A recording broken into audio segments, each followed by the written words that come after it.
Y'all, me and my guest was just kikiing, so we're gonna start before we get too deep into kikiing. But to my guest, thank you so much for being on the show. How are you doing? How you feeling? I feel good. I'm so happy to be here with you.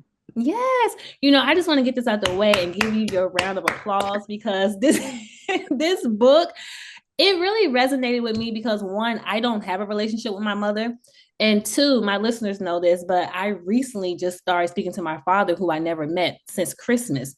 So when I was really reading your story, it really gave me hope. It really Um, did. I love that, and congratulations. Thank you. Thank you.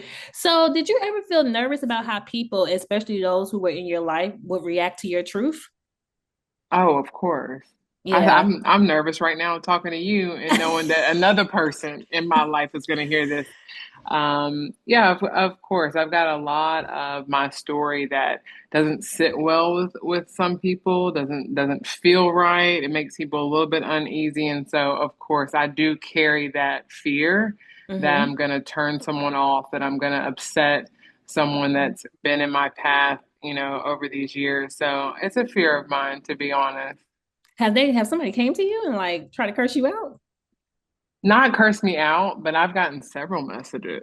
I've Oh gotten messages wow. like from people from my hometown, people, that I grew up with, people from my family. And I do believe that they are reaching out with the best of intentions to cover themselves and Yeah. feeling.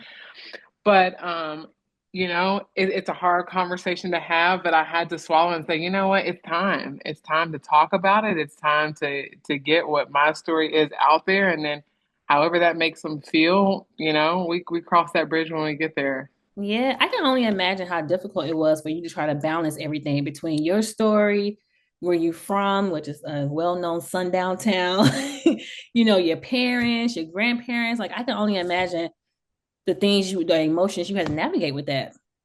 Yeah. I mean, you think about the heart and the root of my story being my grandmother and where I grew up. She lives with me today. I So know. anytime I get ready to do an interview, something's gonna happen, I say, "Hey, listen, heads up. I just want to let you know what I'm talking about." And it's so funny to, just preface and get her ready, but she's so loving and so understanding, and she's just like, "Baby, it's your story." Have she ever apologized to you about anything? Because I feel like this is a full circle moment, and I can only imagine the culture that she learned living in your household because you have a black household. We are Right. blackety black in this house. Right. So the way that she approaches it is delicate and with so Yeah. much respect. It is, but it's also to like the extent of her knowledge, right? She's Hmm. 85 years old, raised in Selma, Alabama, and Yeah. then lived the rest of her life in Vidor. She's not college educated. She has a certain level of not only emotional intelligence, just intelligence about the world. She's never Yeah. left, two states. And so I, our conversations go as far as they can go. And then I take her the rest of the way. Yeah. Yeah. Thank God she's still around 85. That's a blessing. And then be living in Houston. Child. Girl, I know she be seeing some shit like, ooh. you know what? Every now and then I've got to check her, to be honest, and it's out of love. I already know. I already know. I talked to my therapist 2 weeks ago about it, and I will go through everything. And my therapist is so good at understanding kind of our dynamic and Hmm. where my grandmother comes from, where everything, and she helps me level set, and she helps me make sure that I take care of myself first. Yeah. So, Yeah. One of the things that I noticed within your story is how the number 10 kept coming up. So, like with 10 therapy sessions after your mother passed, it took you 10 years to write this book. You was making 10K before you left your job to do your business. And when I was looking up the number 10, it means completeness. look at that. Yeah. And I don't know if I didn't share this in the book, but then I had my biological father for 10 years before he died. Oh, wow. And then you was with your mom for 10 years too. I Come was with on her for now. 10 years. It's unbelievable. Yeah. Yeah, you're the first person who's picked up on that very directly. Yeah. Yeah. I'm like, 10 is like, that's like your angel number or something. Hmm. Oh, that just gave me chills. Me too. I was like, is that the fan? What's going I know. We about to be kikiing, child, because I on? I can't wait know. to get to college experience. Because I was like, girl. Girl. Girl. Now, growing up, what were you told about your birth mother? Well, I was told that she passed away, number one.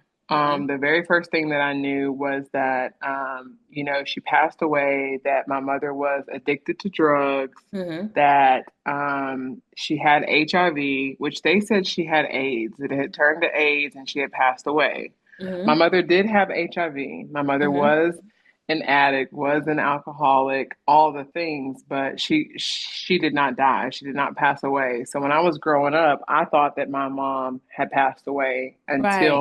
until I was 18. Mm-hmm. And so they told me that she was Hawaiian, which my mom is, well, she was Samoan.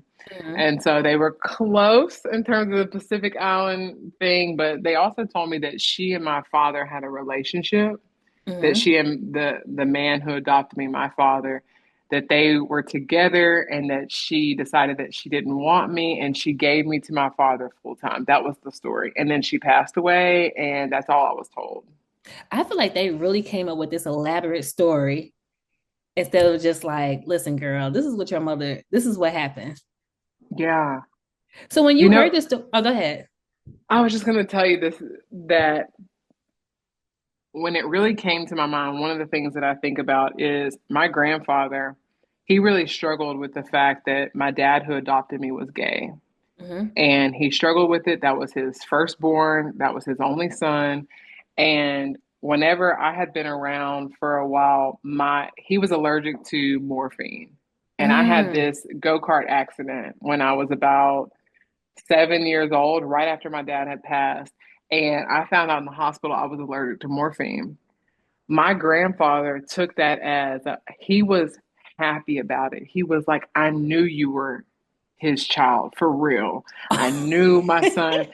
So that later on, the way I processed that was that's how much he wanted it to be true that his son had, you know, I had was a like, wait, relationship with a woman. yes. Yes, crazy. And I said, okay, that makes sense. So I feel like while the story was elaborate, while it was bizarre, while it was left field, I'm almost like, did he start believing it? Yeah, yeah. Because you also mentioned, and I know I'm probably jumping ahead, how on your birth certificate it stated that your mom and your dad were white. But Yeah. clearly, I'm looking at you and you look like me, just light skinned. So I can only imagine how you look when you was a kid. Yes. So I always wonder, I thought, like, how did they let that happen? Because, we don't do that anymore. But the fact that you mark race, and he was white and he was the father on the birth certificate, but when they marked my mother, like her mother was Samoan and then her Mm-hmm. father was black.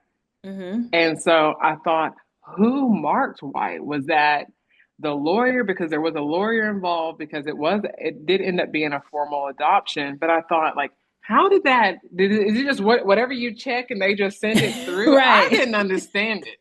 And I was Right. like, oh, they don't do that no more, because we would be, people would be putting whatever they want to put. Right. Right.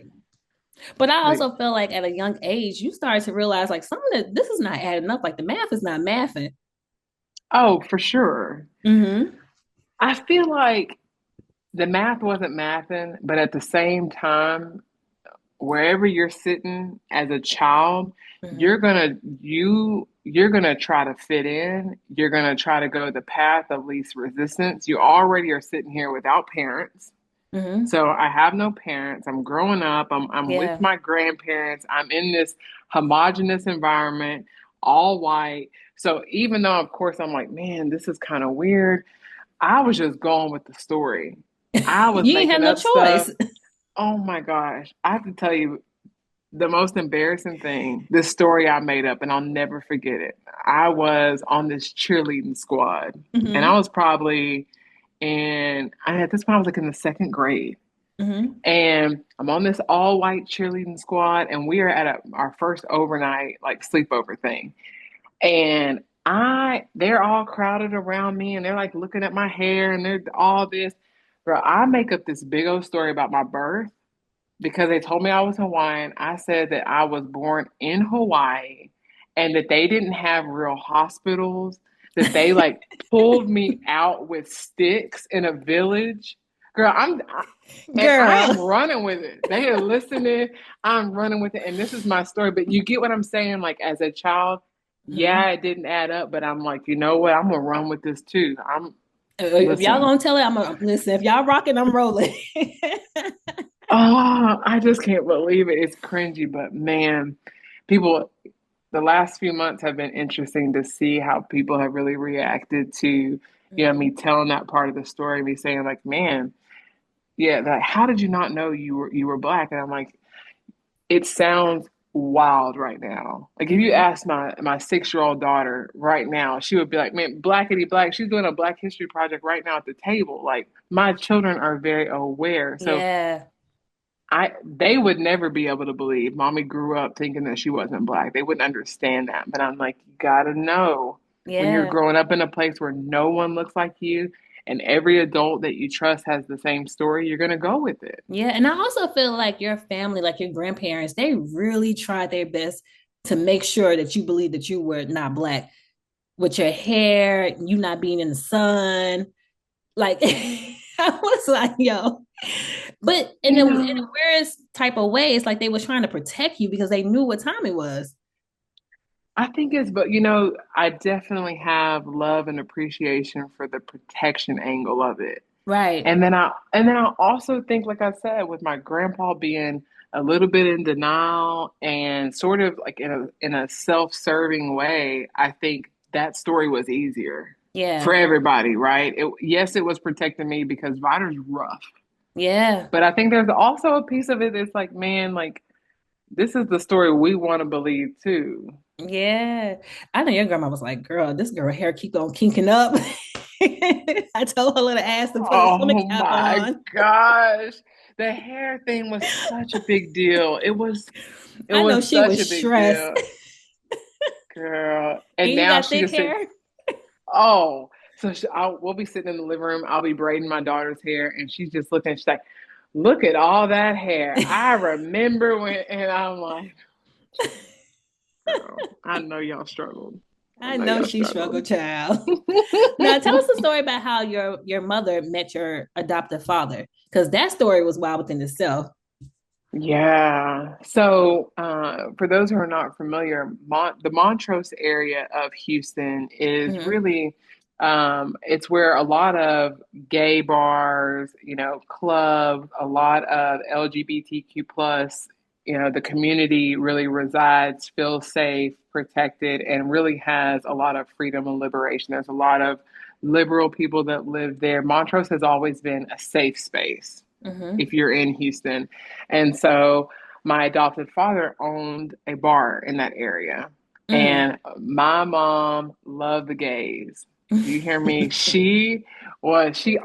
All of her friends were gay men. She didn't have female friends. Mhm. She didn't go to straight bars. She always went to gay bars. Mhm. And so she was a regular at this bar. The bar was called Michael's. And so she created a friendship with my adopted father. He was the owner. He served her many times.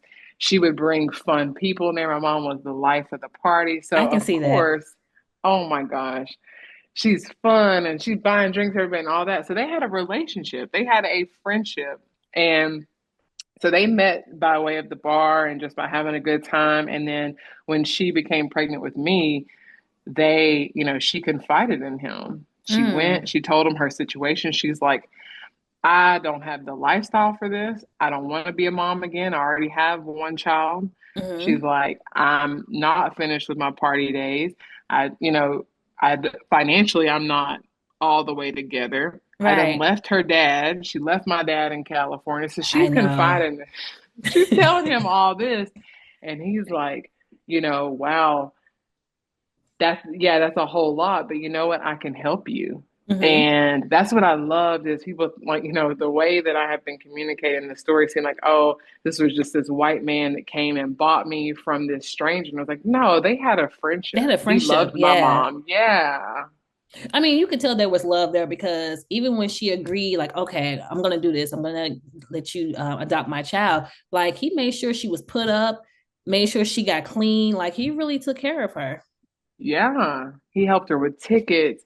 And then even my mom found out that she was HIV positive when she was pregnant with me. Mm, And it was after they had made the agreement. So she went ahead and she called him and said, "Hey, I don't know if this changes anything about our agreement, but I do want to make sure to let you know I am HIV positive. I don't know what this means for the baby. Are you still interested?" Basically. And he was like, he didn't care not a bit. He was like, "I don't yeah, care what you got." yeah. It's Did like, he always wanted children? he always wanted a Mm, family. Yeah. what a blessing. Hmm.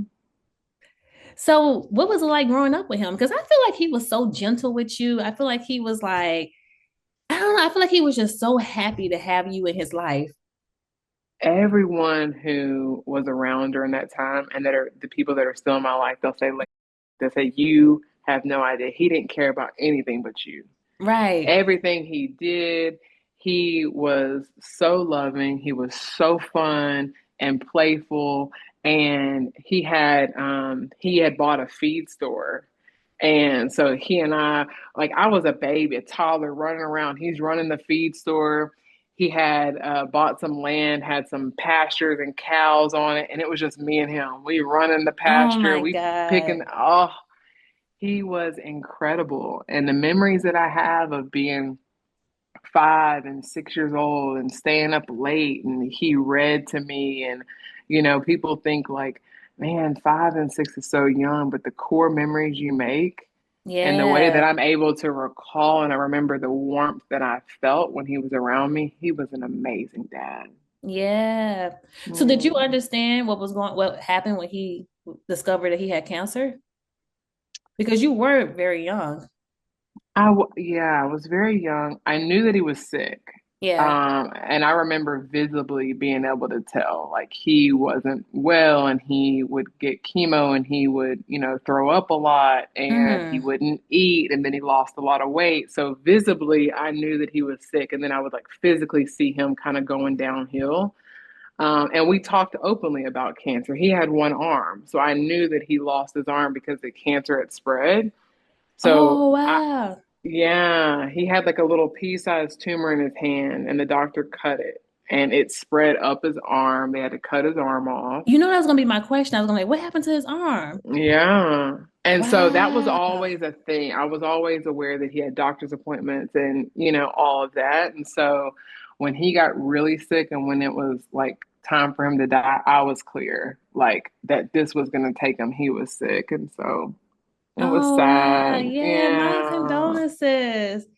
So before he transitioned, because obviously he knew what was to come, he moved back home. Is that where he was from? Yeah, Viter. Vidor, Texas. So tell us about that because that whole experience, that's why I was like, we got to get a movie made because you got so you got so many different parts of your story. As soon Girl, as I yeah. get comfortable with one part of your story, I was like, God damn, like what else is going on? I was like, this girl been through mad shit. And then the funny part is, here comes this little black girl in this sundown town, and you don't even speak English. Your first language was Mexican. Girl. My cousin who I grew up in the house with, he Mm-hmm. has the funniest recollection of the first day that I showed up in Viter. He said, "Your dad pulled up in this pickup truck. You get out." And he said, "You're running around the yard." And they kept telling me, like, "Go get this ball." Like we were all like kicking around playing this ball. And I was just like, huh, not understanding. And then my dad was like, "Oh, she only speaks Spanish." And they were like, "The fuck?" Yeah. Because I had a Spanish nanny, like the nanny that I had for 18 months. She was straight from Mexico. She lived in the apartment with my Nah, dad and y'all are I. jokes. Girl. So he ran the bar, so he was there all the time. So the nanny that was with me, like, we were speaking Spanish. And so my Yeah. family was just like, yeah, it was definitely eye-opening for them. But Viter is a very interesting place. Mm. It has evolved a lot. But if I take you back to the 80s, Viter was a place where it was, I think if you look up the census, it was 96% white, maybe 3% like, you Other? know, other. And Right. then there was like the little like 0.3% black. I'm like, were they catching me on the census? Like, I Right. wasn't sure. Like, Or you know what because I I'm like, thought? I was thinking like, what if somebody else was black but they was passing? that's it, right? There's probably, I mean, now that I'm kind of older and got the game, I'm like, oh, there was definitely more of us, right? And there was, Mm, but I think it was a beautiful place to grow up in the fact that it was small and there were the people that loved me and took care of me, and I was filled up that way, right? The only thing I mhm. know is a childhood full of the most beautiful friendships and the best family and the most love and the most support. And I can't say that about everybody, right? I have Right. friends that grew up in Houston, grew up down the street that they're just like, man, I had a very shitty childhood. So Right. while I am very aware that Vidor is historically a sundown town, Vidor has, a past, and Vidor does have some very harsh pieces of it. What I got was the most beautiful part of it. Yeah. Do you feel like Yeah. that's the reason why? It's because that I guess that town respected your family? I think my dad was very respected in our family, right? He was pretty much the central like heartbeat of our family. He was a leader, he ran things, he knew how to make money, he was a hustler. And so I think Right. there was so much respect and love from all of the family that everyone rallied around me. And then that kind of just trickled, Right. whether that was to Yeah. the school, to the church, to the whatever. I think we all kind of carried or everyone carried themselves as like, oh, that's Ronnie Huckabee's daughter. Like Right. that was an honor. Child, when I heard the Huckabee, I was like, oh yeah. I already know what time it is. It's the Huckabee for me. I said, it is the Huckabee for me. Yes. I said, I know what time that is, baby. Hmm. Because I can only imagine when you was growing up, you probably saw members of the Ku Klux Klan. Oh yeah. Like it was I regular. mean, the thing that blows my mind is that the street behind us, like where I could throw a rock, the house behind us Mm-hmm. lived one of the men who were in do you remember in Jasper, James Bird, the black man that got drugged behind Mm-hmm. the pickup truck? Mm-hmm. It was like national, it was like unbelievable. The James Bird trial and the men that like it was awful. One of the guys in the truck that drugged this man in Jasper lived behind us. Oh my That's just like God. kind of the lay of the land. Wow. And while of course that's not like all Right. through it, Vidor was rough. Yeah. Yeah. The God bless people, you, man. God really protected you. 100%, Yeah. 100%. And if they wasn't messing with black people, I know they damn sure wasn't messing with no gay people. Both. Right. Both. You're not coming out there. You're not like if you're black, if you have a child who's black, you're moving to. I mean, of course, Beaumont's right there, Orange is right there. So there are towns and cities around Vidor that have plenty of black people, that have Right. plenty of other minorities and Asians and Hispanics. It's just this you know small community, but there are other towns that are right next to it that are very similar. Yeah. And even when I was reading it and your grandparents, the dog name was Nigger. Was like, yeah. I was like, please stop. Before I wrote the book, I Hmm. brought the story up at my house and I was telling my husband, and my grandmother was sitting right there, and he's like, you're lying. He's like, this is not true. So I look at my grandma and I'm like, please fact check. Please tell him. She said, I remember one time. So she doesn't even say yes, no. She says, I remember one time there was a black UPS driver and he was coming up there to drop off a package, and the dog runs after him, and I'm yelling for the dog. He thinks they're talking to him. He gets in that truck and drives off. My grandma was telling the story. My husband's jaw is on the ground. He was like, she He's got to like, go. he's like, so wait, this story is true? And she's like, yeah, that was a rough day. And he's just looking at me like, this is no, and I'm like, I'm trying to tell you how I grew up. Yeah. I feel like there are other stories that you didn't put in the book for the sake of the people in your life. I think it was for the sake of people in my life, but I also think that there was a part of me that said, okay, what do I want this book to say? Right. And for a long time, I thought that the book was about race. I thought the book was Hmm. about growing up in Vider and me, being this black girl. And then in my 30s, going through all that I've gone through, and then meeting my mom and having this relationship and me really finding my work in the world, I was like, wait a second, that's not the heart of the story. Like, yes, Right. it's resilience and it's beauty and it's family and reckoning and all of that. But the story, I'm like, the story was my mom. The story was Yeah. our love story and how it came full circle. So it took me a while. I wrote the book 10 years ago and it was like a whole bunch. It was very concentrated on being a black girl growing up in a white town. And I was like, that's not what I want it to be. Yeah. So when was the last time you've been back home and what's it like now? Well, we were going once a month because my Oh wow. grandmother, yeah, her She's living like, with girl, us get me back now. to where I'm from, baby. I can't take y'all niggas. Y'all stressing me out. Gotta go back home. Once a month, I would take her to her doctor and take her to go get her hair done. Hmm.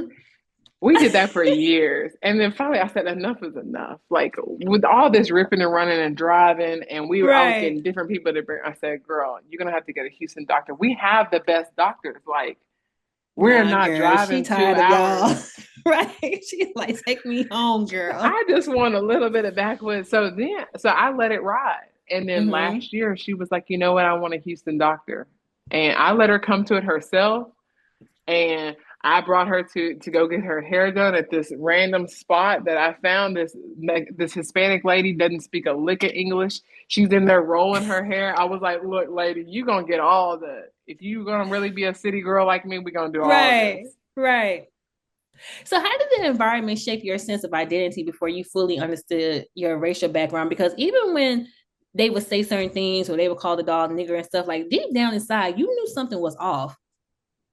Oh yeah. I mean, I think it was all sort of like my sense of identity, my sense of who I was, all of that was up in the air. It never Yeah. landed, it wasn't settled. Some people will say, "Man, I knew who I was," and they created that from a young age. I didn't, right? It was always up in the air. Who I am, where I'm from, Hmm. who are my people, what is my tether to this earth, my skin, my hair. Like I never felt truly settled in myself. Yeah. And I'll tell you this story because I just thought about it when you asked this question. You remember Saved by the Bell? Yeah. Of Okay. course. You remember there was Kelly, Jesse, and Lisa, Hmm. right? So there was these three main characters. Well, there were two other girls that lived in my neighborhood. We always would play together. We'd always like after school go hang out and all this. So one day we're playing and we would play like school, we played all this. One day we said we're gonna play Saved by the Bell. Hmm. And everybody was deciding who they were gonna be. Girl, why did I say I was gonna be Jessie? And I'm the only black girl. And and I remember my friend looking at me like, well, Well, like, who don't gonna be you want to Lisa? be like, don't you want to be Lisa? Like, why wouldn't you be Lisa? And I was like, I'm gonna be Jessie. And I'm telling you that story because that made me think of the fact that not only did I struggle with my identity, but I Mm. struggled to be like, okay, how do I want other people to perceive me? Right? Yeah. Not only who do I think that I am, who do I want you to think that I am? And that is a struggle, right? Yeah. It's an external, and I think a lot of times we'll take care of external before we do internal. So I'm Yeah. worried about, I don't want, if I pick Lisa, then y'all are going to see me as black. Yeah. And Yeah. that's not what I am. So if I'm doing that externally, imagine what's going on in here. Yeah. But that's the reason why I love your story so much because I was from the obvious with your relationship with your mom. And I also feel like you came back home to yourself. Oh, I Yeah. did. I did. And I continue to do so. Right. Some Yeah. people feel like you come home and that's it. And And I feel like I have been on this journey where, yes, I'm home, but you can be home and you can still visit and you can still roam and you can still explore. So, yes, I came home to myself. Yes, I came home to the woman that I am, but I keep exploring and I love it here. Yeah, yeah, I can tell. I can definitely tell. So before you met your mom, because she definitely reassured you that you was black, tell us about your college experience because I feel like if you went to especially at HBCU, black people gonna tell you what time it is. And when they was like, girl, you are black, you was like, huh? You were so confused. Girl. So, first of all, Sam Houston State University, it is not an HBCU, but Right. the way that we rallied and the You way that we sort of carved out our own piece of that university, it might as well have been, right? Like we had right. a section of it that we turned into an HBCU. And so my roommate's black, my two suite mates are black, our neighbors are black in this small dorm room, my freshman experience. And when I tell you they weren't letting me make it out of freshman year, not understanding who I was, where I came Yeah. from, and they're all city girls. We are all still friends to this day. And they were just so confused. Mm-hmm. Part of them were they were sad, like, wait, how do you not know this? But Yeah. then the other part, they were sad, but they took me on with such tenderness and such Mm. love. And they were just like, they were decided that we're going to ride for you. We're going to teach you. We're going to make sure that you find out who you are. We're going to make sure that you love who you are. We're going to make sure that you get knowledge and that you get loved on and that you Yeah. know, all of that. And so I could not have asked for better roommates and suite mates. I'm going to tell you that Yeah. much. And I was like, why they put this perm in this girl head? So I begged for it. They did not want to do it. If you talk to them, they'll say, girl, we try to talk her out of it. I kept Not that saying, creamy y'all, crack. because they were all getting relaxers. And I was like, well, I want one too. They're like, girl, no, da da da da. But when I got to college, I was washing my hair every day. Oh, you I really was thought you was white. waking it up, blow Right? drying. I mean, frying my hair, flat Oh ironing. my God. And so when I started seeing, okay, y'all are getting a relaxer, you're wrapping your hair. They taught me about wrapping, and y'all are going this long. I was like, I want a piece of that. I want to be a part of that club. And they were like, trust me, once you go, you can't. So I said, if y'all don't do it, I'm gonna do it myself. Oh, child, So you would have they been were bald like, headed. they said, okay, finally they agreed and they did it. Yeah. What was your favorite part about discovering your blackness? Because I feel like if I'm not mistaken, you said you was watching Martin, you was watching all these different television shows. They was teaching you different things. Like, what was your most favorite part? So my ego is gonna speak first. And it's just Okay. going to come out in a very vain way. But there is something favorite part about learning that I was black and really embracing my identity was really like how sexy I felt. Mm-hmm. So out of nowhere, you know, I was no longer just a homie, just a friend Your growing up swag in got this turned play. up, right? You Oh was the my baddie. God. So then I was like, oh, I'm cute. I was like, so, you know, then I started dressing different. And I mean, I was still dressing like I came Mm-hmm. from Viter and they still ragged on me and they laughed because I did not Oh, have a I know sense you of had. style. Yeah, I I can had only my flip imagine. girl, the flip flops and the shell necklace, and my friends were like, "Girl, like no." And you But probably thought you was killing it. I thought, ooh. But there was definitely a part of me freshman year that was like, okay, I'm feeling this. I'm feeling my skin. I'm feeling my hair, like these lips. I didn't feel like, oh, my lips are too big. Oh my, I just Yeah, like I felt good that I felt like I was happy in my you body. felt comfortable. Oh yeah, yeah. Yeah. So before we start the conversation about you meeting your mom, she didn't try to find you, but her boyfriend Charles did. And he came to your cousin house. And I'm like, this Girl, big black man. bald, black, Muslim, like assalamu alaikum, like Malcolm he is, X, right. girl. So he was driving from Louisiana and he Oh, was going to wow. visit some family and he knew where I lived like the whole time they were dating. And he always said like I want you to meet her. We need to reach out. My mom kept saying no, she's too young. She's too young. I don't want to just disrupt everything she's got going on. And so my mom said, okay, let's see, let's wait till she gets older. But he couldn't wait. He decides Child, on you his would have thought that was own. your daddy. He said, you know what? She needs to know. And I am sick of her living down there and not knowing nothing. So he could not take it anymore. So one day he's Yeah. driving, he decides, I'm going to pull up. Pulls up. He's talking to my cousin because I don't answer the door. I didn't know he was there. And Hmm. so he gets intimidated and says, they say, well, who are you? You're looking for, he says, I'm her brother. And so my cousin is like, what? She's got a brother. He's like, yeah, we got the same mom. I'm coming in from Houston. So when I first see Charles, I was like, I looked at him in the face and I was like, you do not look like my brother. Like this doesn't Right. feel right. And he was like insistent. So then it started feeling a little not creepy, but I was like, this ain't adding It up. was weird. Right. It was weird. It was off. And then he was really timid, but he was also, I don't know, trying to connect with me. I could tell that it was genuine. He was I probably could tell nervous that too. he was very nervous. He Yeah. had his cousins in the car and he kept looking back at the car. And I was like, what is going on? And so when he gets back to Houston, my mom let him have it. He came to Houston and said, guess what? I pulled up on today. I met her. I told her that you are alive. I told her all this. And my mom was like, what did you do? I mean, they got in a blowout fight. And he was like, oh, by the way, I also lied and said I was her Her brother. brother. So my mom calls my cousin. She talks to her. She doesn't talk to me. I did not talk to my mom. And they're talking, and my cousin is like super protective of me at this time. She's like, what? He lied? Like, this is crazy. Who are you people?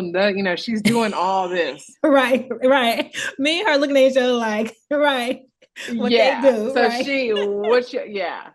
And so they get into it. Oh, And at wow. this point, my family's like, you know what? I'm so sorry that happened. That was not your mom. That was not your brother. I don't know what they wanted. I don't know what the situation is. We're so sorry.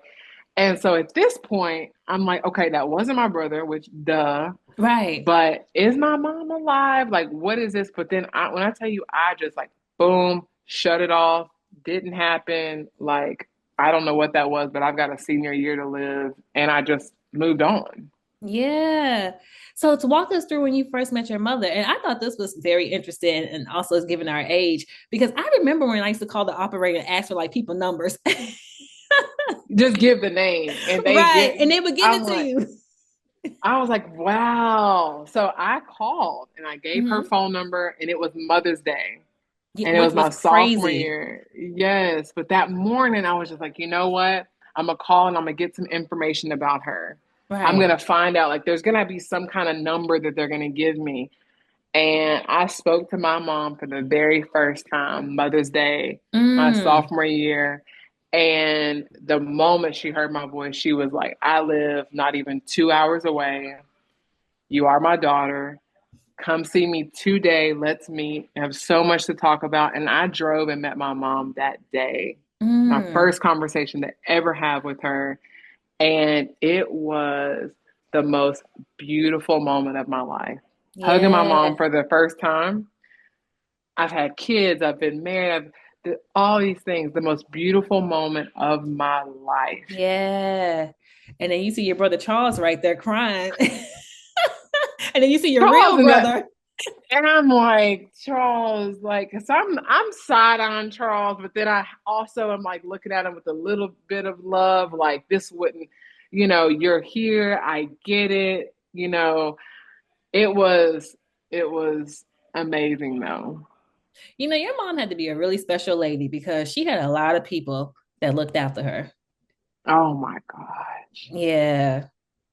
Her light, her life, her experience. If you met, I mean, people that just met her for the first time, people that only Hmm. met her one time are just like, they would never forget it.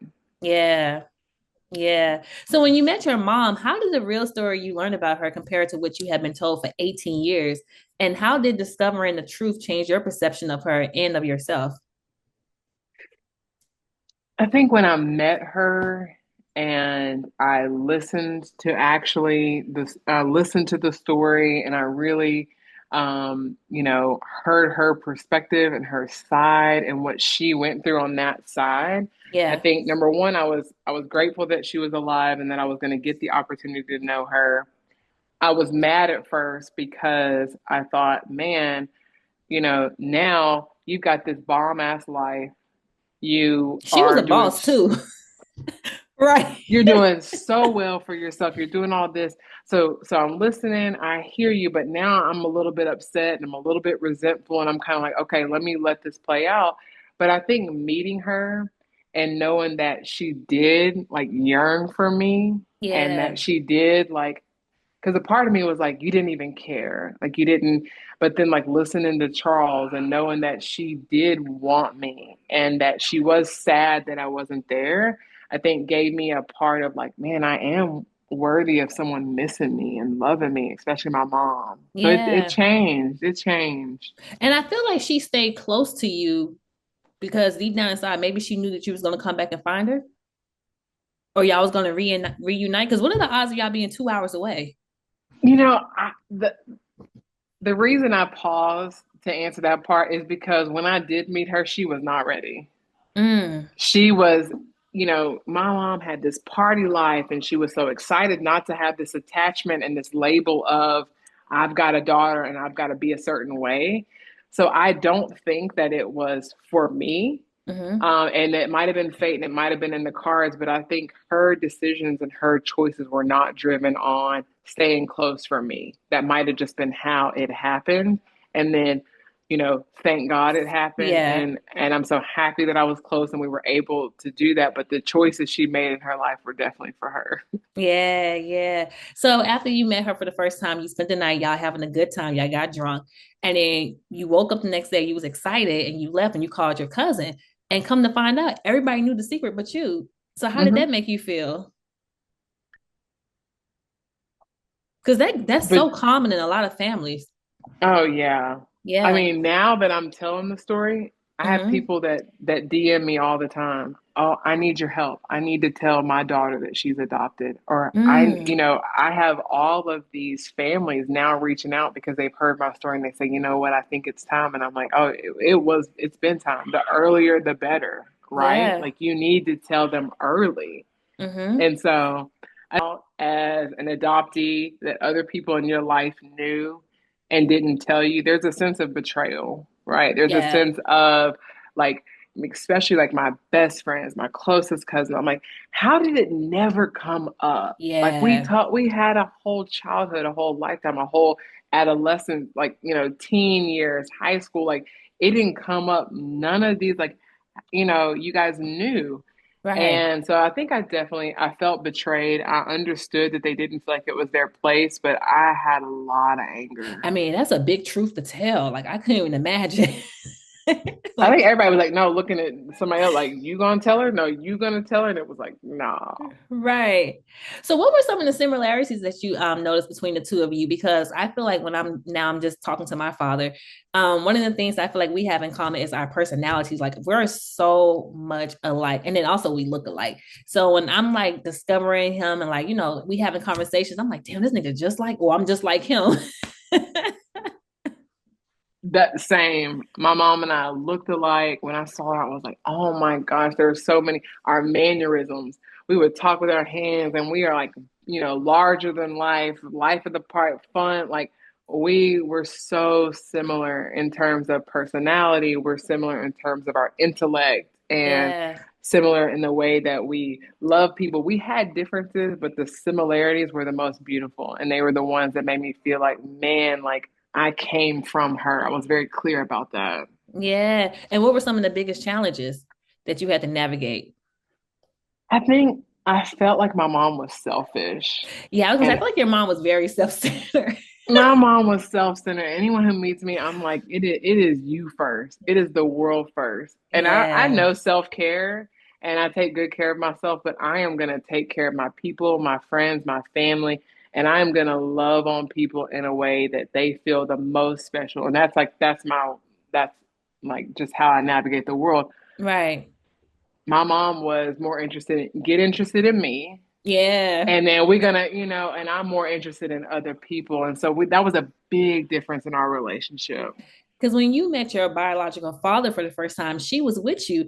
And I was like, Mom, this ain't about you, girl. Like, she was like so excited. She was like, You got this, you got this. And I'm like, Girl. You should have seen her go get her hair done, a Brazilian blowout, didn't offer me to get my hair done.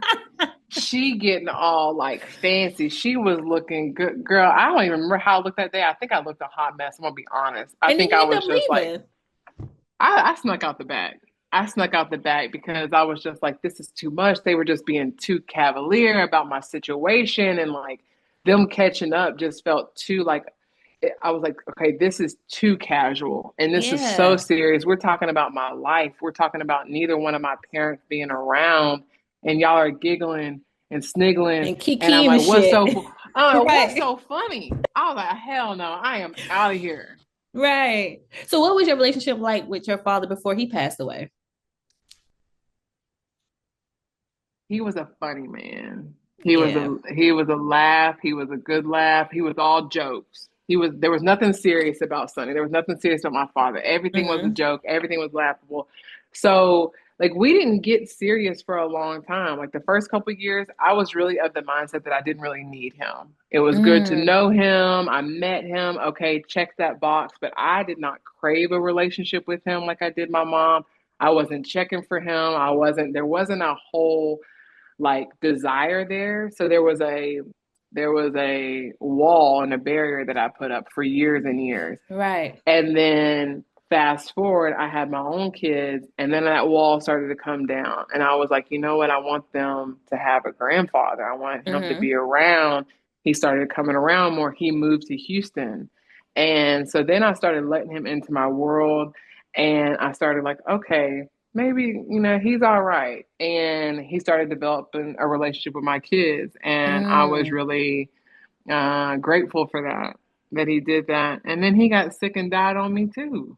Yeah. Listen, I always say the parents always right their wrongs with the grandkids. I know. I was Yeah. just watching and I said, to be fair, he didn't know about me. And so Yeah. there wasn't this feeling of abandonment from him that I had with my mom. For him, it was more like you know what? I've already lost two parents. I don't want to get real close to you because I'm not interested Yeah. in the heartbreak that is. Like, we can keep it right here.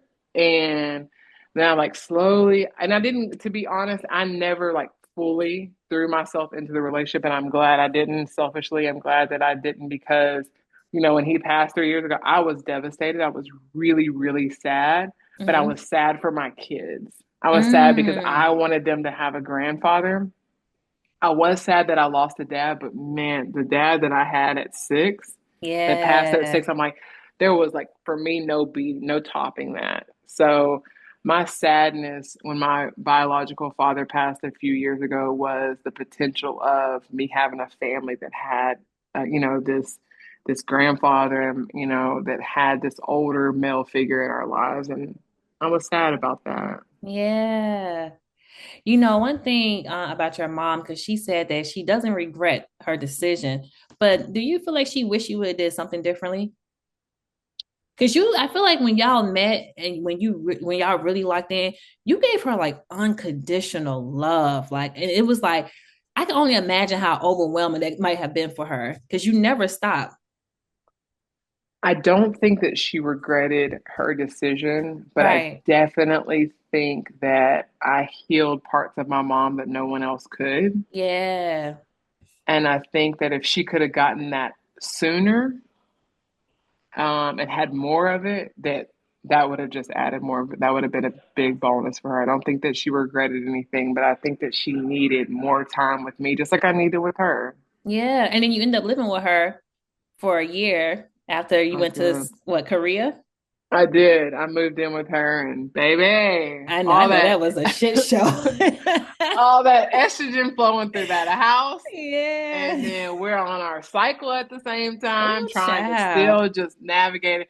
I was like, this is not the move. That, Yeah. mm-mm. It was good Yeah. though. I'm glad we did it. We needed to have those fights because that's the realness, right? It's like when you travel with your partner, when you do that, you really get the realness. So I think I needed to live with her. We needed to have some of those ugly moments to stretch us, but Yeah. it was tough.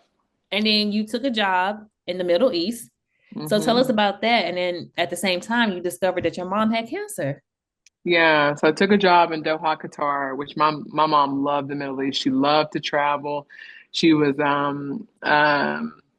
she was really excited for me. She came with me the first time I flew out there. She made sure to move, Oh, wow. you know. She said she was coming to get me settled, but that girl She was wanted to be outside. Right. the way she was taking them selfies and the way she was doing all that. I said, "Girl, you just happy to be here." But it was 3 of the most incredible years for my career and for my worldliness and just all of that. But that second year I was there, the bottom just fell out. I mean, I Yeah. had 5 people in my family, close friends, pass away, boom, boom, boom, boom, back to back. And then I'm home for my best friend's mom, who had always been there for me, who was like a mom for me. She died of stage 4 cancer. Oh my goodness, so much cancer. It was awful. And I was Jesus. home for her funeral. And while I was home, I went with my mom to the oncology appointment where we found out stage 4 for her. So it was the darkest year of my life. It was unbearable in terms of grief. Yeah. But I made it. Yeah. What did your mom say? She was like, "Don't worry, I'm not gonna die yet. You already got enough funerals to go She to." literally said, I do not want to, when she got sick, when she found out she had cancer, she said, I do not want to die this year. You are grieving other people. She said, Right. I I want want to my give you some own. time. Right. I was like, you are kidding me. And she was so serious. When was She her said, birthday? January 16th, Capricorn? Capricorn. Oh, okay, okay. I don't know why she was giving me Aquarius vibes because I'm an Aquarius, but we're not that self-centered. I don't think so. Oh, yeah, I'm not that self-centered. Wait, is 16th? Is that Capricorn? Yeah, that's I'm Capricorn. not, okay, I was about to say, I'm not a big zodiac person, but I feel I like think that's that's Capricorn. Capricorn. Yeah. Okay.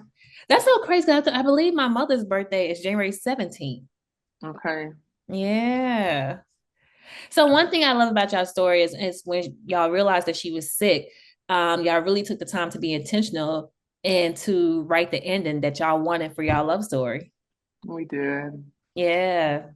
We did. It wasn't easy and not every day. So when I talk about it and I say, man, it was so beautiful and it was 9 months and we, tied our story up with the bow. Of course, there were awful days. If you've ever Yeah. cared for someone with cancer, if you've ever cared for anyone with a terminal illness or sickness, there are days when they are just straight up assholes to you, right? Man, And you're just like, man, I'm doing all of this. being a And caregiver ain't no joke. My it grandmother will had stretch you. Alzheimer's. Yeah, and oh my goodness, I have never seen my grandma like that, and that shit broke me down. It's hard. It's Yeah. exhausting. And Hmm. so while there were those exhausting parts and it's really, really difficult, we were able to reconcile and find reckoning and healing and end our story the way we wanted to. And I'm grateful for that. Yeah, because wasn't it a situation she was smoking a cigarette or something, and you was like, "Girl," How dare you? right? We are talking stage 4 lung cancer. We are driving to a radiation appointment. I have put my entire life on pause in the Middle East, moved down here, taking care of you, and you light up a cigarette in the car. Yeah, I just lost it. I wasn't sleeping, and I was just like, how dare you? And when she said to me, I didn't ask you to. yeah. I said, I put my whole life on pause. She said, I didn't ask you to. And I'm looking at her like, what do Mm, you think I'm doing all this for? And then I was like, oh, this has nothing to do with me and you. This is yeah, me and God. This is me and God. This is me and God. And that was yeah, like, I got it. I got it. yeah. And I thought it was so beautiful when you shaved your head because her hair was falling off. Yeah. Yeah, I can That only was imagine how very she felt. emotional. That was Yeah, very That was definitely one of the most emotional days of my life was walking up to my mother's bedroom and her with her bald head my mother loved her hair. That was Mm-hmm. her like she had long, beautiful. And when I came in there and she saw that and she just rubbed my bald head, I had never felt so close to her. Mm. Yeah. Yeah. So leading up to the days when she transitioned, how did it make you feel to see her so vulnerable after everything you learned about her? Because she was such a firecracker. So we thought she was getting better. There was a point in the summer where we were kind of, I don't know if you would call it naive or what, but they said, "Oh man, the radiation and chemo's working." And I go back to the Middle East for a little bit, and then of course I get the call like, "No, she fell. It's back," and it went quick. So I fly home, and she's already in hospice, and Mm. she's weak and she's fragile, and they're like, "These are the last days," and I'm like, "What?" Like, wait, I just thought that you guys said she was getting better. And so Right. it was a little bit shocking, even though we knew it was coming. I think there's a piece that was like, oh, we kind of had a little bit of hope. And so to see her like that, to see her on her way out, and to see her so scared, Mm. when my mom was fearless, she was not a scared person. And Yeah. so she was scared. She did not want to die. And oh, that Yeah. was awful when you're looking at somebody who doesn't want to die and they're telling you like I'm not ready. As Oh a my human, goodness. the mortality of that and the looking at someone and you're thinking, man, okay, so this is not peaceful. This is not a like lay down and just like, go out. Like, man, that was scary. Yeah. It was sad. Yeah. And then you saw her take her last breath. I was like, oh my goodness. Nothing compares to that. Yeah. Nothing compares to that. Yeah. What do you wish more people understood about mother-daughter healing? I wish people understood that you can't change the other person. That's a fact. I wish people understood that as much as you want them to be a better mom, or as much as you want her to be a better daughter, you want it to be like your friend, or you want it to be like what you're seeing on social media, your mother daughter relationship is your own. And Yeah. it's personal, and it is something that you're going to have to work on. And you have got to look at the other person and say, there's a chance they won't get any better than this. This is the Yeah. best they've got. We are at capacity with their love, and this is all they've got to give. And can I work with this? And I pray Yeah. to God the answer is yes. Yeah. That's my definition of forgiveness, especially with my father and my mother, is accepting things for what it is compared to what I thought things should have been. Hmm. So I And totally then agree how with you can you there. work from it, right? Right. And can you work?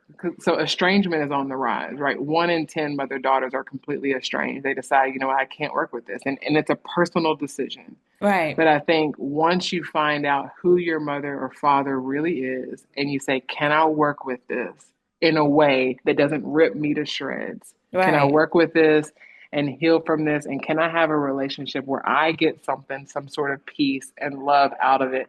And if the answer is no, and if you've got to part ways, okay. But if you can hang on to it and you can work on it and you can heal it, you've got to Hmm. know, don't compare to other relationships around you. It is personal. Yeah. What's some lessons about motherhood that you take away from your experience with your mom, whether it was from her absence or her presence? I think being a mom is selfless, and the choices that you make as a mom are going to ripple through your child's life. So the Yeah. choices my mom made early on ripple to now. They're going Hmm. to ripple. So when I look at my kids and when I think about the different decisions I'm making, whether it's career, financial, spiritual, I think the decisions that I'm making right now are going to ripple through their life for the rest of their lives. And as a mother, I have a responsibility Yeah. to make better choices because they're just they need me. They depend Yeah. on me. Yeah. Do you feel like your relationship with your mom still show up to today? Oh yeah. Yeah. Oh yeah, for good or for bad. Like I know what she taught me and the beautiful things, and I look at my daughter, and when I look at my daughter and we're having these very tender moments, it shows up. And Oh, it little it just Ziggy. makes me, I know it makes me so soft. And I look at her and I'm like, sister, we are gonna figure this out. Do you hear me? yeah.